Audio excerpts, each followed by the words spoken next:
What's going on, everyone? Kellen Rec here. Today I want to show you how to open a new Premiere Pro project in an older version. This is going to be using a Mac. So you see here, we've got the latest Premiere Pro project file. This is someone who sent it to me on the latest version of Premiere. And in this example, I'll try to open this up, and I do not have the latest version on this computer. You can see here we get a pop-up. The project was saved in a newer version of Adobe Premiere Pro and cannot be opened in this version. So there is an easy workaround for this, and I'm going to show you right now. It doesn't take very long at all. So the first thing that you're going to want to do is download an application called Kika. It's free, and it's basically a file archiver that's going to help us later on in this project. So go ahead and download and install that, and we will jump back to that in just a moment.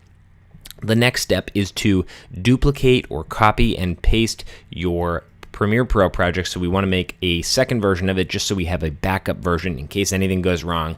Nothing will go wrong, but we just like to do this to be safe. So using your copy here, the first step we're going to do now is change our file extension from proj to .zip.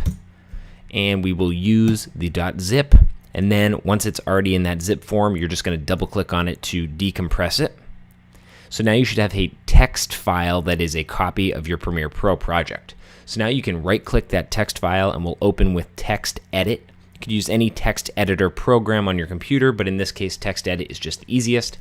And we're going to go to the fourth string here. You can see these angled brackets are the start of each string. So 1, 2, 3, 4. And at the end of this fourth one, you will see a version number. We want to change this version number to 1. We want it to be the very first version of Adobe Premiere Pro. So then you'll hit Command S to save. You could also go to File, Save. Now you want to open up Kika, which is the program we downloaded at the beginning.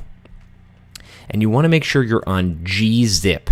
So let's make sure we're on gzip here, and then you'll just drag your edited text file over that, and it will basically create a .gz file. So make sure it's saving to the location you know.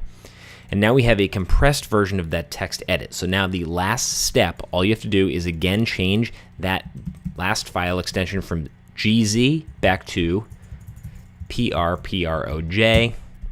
Use proj, and now you have a Premiere Pro project. So when we open it, it's going to basically try to convert the project up from version 1 to whatever version you're on your computer. But see, without any issues, we open the project up. So that's how you do it. Thanks for watching. We'll check you back in the next one.